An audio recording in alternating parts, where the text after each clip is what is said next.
we've talked about, all right, I don't want to go down the Boehly route, but let's do a little bit because we've talked about in the summer, all the recruitment, scout people, everybody leaves. He knows he has to address it. He is addressing it. He's brought people in. He's still, this whole concept of multi-club ownership keeps coming up again. What do you think these guys are doing once they're in place? What are they going to do? What should they do? If you were addressing them, right? If you were their boss, if you were Todd, yeah, right? You'd be even shorter than you are in real life. Yeah. But if you were Todd, what would you say to them? Say, all right, guys, this is what we need to do in terms of recruitment, and this is what we need to do, and we should start thinking about multi-club ownership, maybe even moving because I believe in it.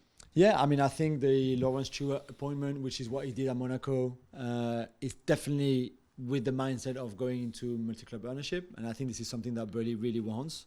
So for me, Stewart for sure is going to look after that, plan it, prepare it, and then I think they will go for it as soon as possible. I don't know where you go first. If you're Chelsea right now, do you go to Portugal, a bit like PSG and Braga have done? Do you go to Belgium, like other clubs have? Do you go to Italy? Where do you go? If you go to 12 different countries like City Football Group? Yeah, no, maybe, but you'd have to start somewhere. Right. So what is the best league or best, sort of kind of club to start with? Generally, the reason people go to Portugal and Belgium is very simple, is that it's the easiest place to bring in foreigners. Yeah. Just simply with work permits, no visas players and stuff like that. Portugal is seen as a natural bridge, obviously, especially for Brazilians coming over because of the language.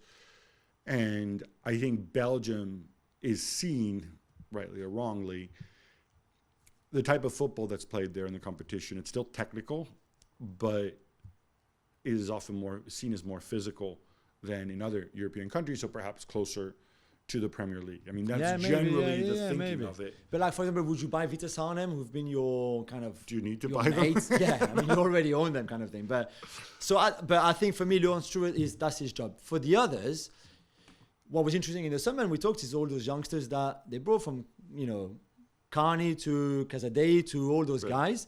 Do you continue like this? And I think amongst the guys like Joe Shields that they brought in, there's guys who are very good with the scouting network, with all the contacts to keep down that route. But this is if you're a Chelsea Football Club, this is it's not risky. It's not, but it's a big deal. You're a huge club. You need superstars, and maybe the kids are good, but you also need superstars. And I think Joe Shields right now surely would be looking at continuing the path towards those young, super talented European players. So they might go more like that. But Vivell maybe will look at, okay, who can I sign as a big name to strengthen the first team and have an impact straight away? Because they and the others not ready to have a huge impact right now in the Champions League for Chelsea in the next 6 months, for example.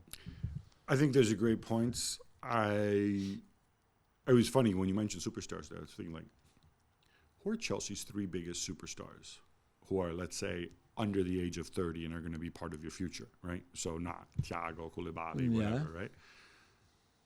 And you want to say Havertz, Mount, and Reece James? Is that the 3 that we come up with? Yeah, probably. I would think so. I mean, as a top, those are your top 3.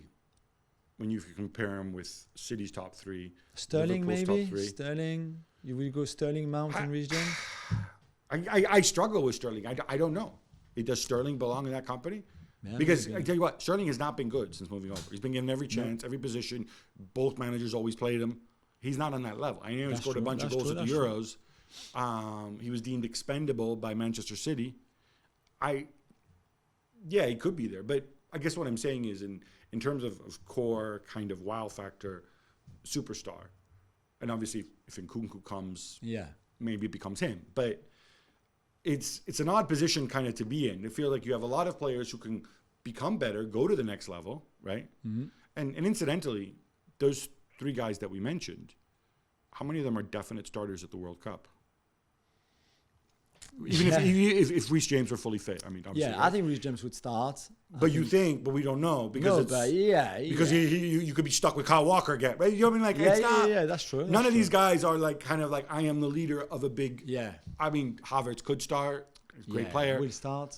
Havertz, we're still kind of waiting to go to that level, right? Mount. Yeah. We don't know, right? No, that's true. That's true. So, one final point on multi-club ownership. I think there's two hurdles that people don't fully appreciate, and one I think is to keep an eye on. One is I think UEFA are definitely going to tighten the rules on these teams in natural competitions. I think some leagues, while they're happy to get the money coming in, there is also a backlash. Yeah. So essentially, your satellite club, they have to be good enough that your players play against good competition and do well. But I think you also have to have an awareness that they can't be too good where they qualify for Europe or the Champions League, whatever competition you're in. Because otherwise you're into. I know obviously Salzburg played, and I think it was a bit of a fudge there with the new rules they passed. But I think they will be passing stricter rules on that. The other thing I was thinking about is just the backlash. I mean, if you're a fan of these clubs, right? And Boehly made the point, and I think he's right, that, the reason we need this rather than just sending people on loan is so that we have a guarantee that the team's going to play a certain way, the standard's going to be a certain level, and that our guys are going to get to play. Okay, fine. But if I'm a fan of a top flight club in Portugal, if I'm a fan of Braga, for example, and you bring me a bunch of Paris Saint-Germain guys, and they're not all good, but this guy needs to keep playing, right? And I'm like, why? Yeah, and you take the spot of a young Portuguese who's been through the academy and was born in Braga or whatever. Yeah, or maybe just makes my team worse. Yeah, or right? make your team worse. Maybe you were convinced that, I don't know, Xavi Simons, or he's still a Paris Saint-Germain player, right? No, he's a PSV Eindhoven. But isn't he smashing still? it? Yeah. Isn't he's on loan though? No. No. He's okay. So bring up some Paris Saint-Germain kid I've never heard of as an example. Yeah, like Zaire Emery, for example. Zaire Emery. Okay. Yeah. So Zaire Emery goes to Braga. Zaire Emery stinks. He's terrible, right? But Paris Saint-Germain, but Luis Campos says, no, keep playing him. He'll play through it. Still a good experience for him, right? Yeah. No, you're right. You're right. At some point, you're going to have this backlash, and I think some of these teams who just keep collecting, clubs, they don't quite appreciate some of the hurdles that are there. Well, thank you very much for watching ESPN on YouTube. For more sports highlights and analysis, be sure to download the ESPN app. And for live streaming, premium content, and let's not forget as well, ESPN FC 7 days a week. Subscribe to ESPN+.